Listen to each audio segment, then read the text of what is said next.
It's a big day in the camera world. Is this thing on? Because I just recorded like 15 minutes and it wasn't on. Anyways, it's a huge day, guys. The A7S III has been announced. It is a beast of a camera. It is everything anybody could ever want in a filmmaker's camera. It's phenomenal. And let's talk about that today a little bit. We're gonna talk about that compared to the R5 and a little bit in between. And also because am I gonna buy this camera? No, I'm not. I'm not a filmmaker. I am a hybrid shooter. I'm a photographer primarily, but I do a heck of a lot of video shooting, of course, through the channel and whatnot. So I am so stoked for you video shooters, but I'm also really excited to see what's gonna spill over onto our A7 IV coming up here. So all my predictions have changed. Let's talk about it. Let's talk about how amazing this A7S III is. They have redone everything. This is the camera to beat that is a film camera in this day and age. This year for 2020, it's not going to be beat. The R5 can't compare. It's not a filmmaking camera. It's a hybrid camera.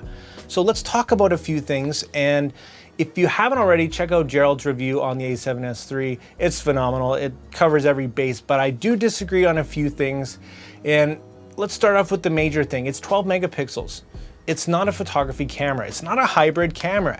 And he says it's good enough for most people and what I do. And that's fine, that might be true. But if you're primarily a photographer, 12 megapixels ain't cutting it, period. It's just, it is what it is. You can defend it all you want, but you're probably a filmmaker. And 12 megapixels in no way, shape or form is gonna do it for me and for most people that are, you know, a photographer first. It's just not gonna happen.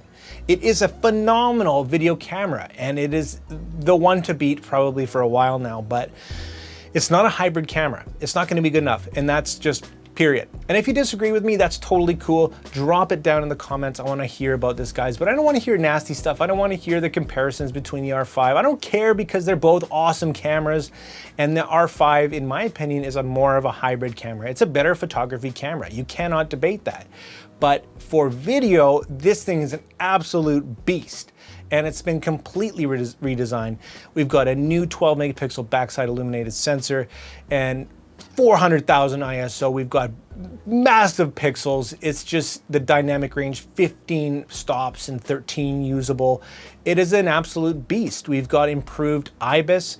The mechanism itself, not so much, but we've got electronic image stabilization now, probably with a 10% or so crop. So taking the best of all worlds, putting it in this thing. We've got dual CF Express cards, but you don't have to use them. If you don't want to take advantage of that 600 megabits a second, you can use standard SD cards, which is a total game changer. You get to pick how much you want to spend in storage. You're not totally locked into spending $1,000 on memory cards if you don't want to. This thing is versatile. We've got a new menu system. They listened. I didn't have personally a huge issue with the menu system, but they listened and they changed it. It's easier, it's simpler, it's touchscreen. That should have been included 5 years ago, but hey, you can scroll it. It's just phenomenal. What else have we got on the list? Oh yeah, a nearly 10 million pixel EVF, and even the back screen has been drastically improved. And again, if we get even half of that on the spillover to the A7 IV, I will be so thrilled. We know it's possible, and with possible, they said it couldn't be done, but they did it. It's the flip screen. Boom, that happened, and I am so stoked for that. For creatives, for vloggers, for people getting into weird and tight spaces, you got the flip screen. They did it, and now it's the standard. Don't even think about not including it on every camera moving forward, Sony. I mean that. So also we've got 4K, absolutely insane quality, 10-bit 422, 16-bit over HDMI, 120 frames per second at the pretty much utmost quality you could ever imagine, 240 frames per second full HD, an endless buffer. But like I said, this is a film camera. Don't confuse this with a hybrid camera or a photography camera. It's just not.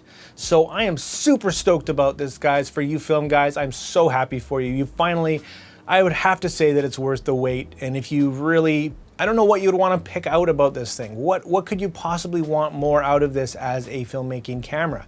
It's literally the dream camera, and you got it. So I'm super stoked for that. And I'm also gonna change my predictions and my wish list now definitely for the upcoming A7 4. So definitely check out that video, and I want to hear what you guys think too. Let me know your thoughts on this camera versus the R5. Keep it clean. Again, we all win when they compete, and when we get amazing cameras like this, literally everybody wins. Who cares about brand loyalty? And I want to hear what you guys think. Drop your questions and your comments down below. Get involved. This stuff is awesome. It's a great day for everybody. Love this stuff. And like always, guys, make mistakes, be yourself, and get out of here and take some more pictures. See you next time.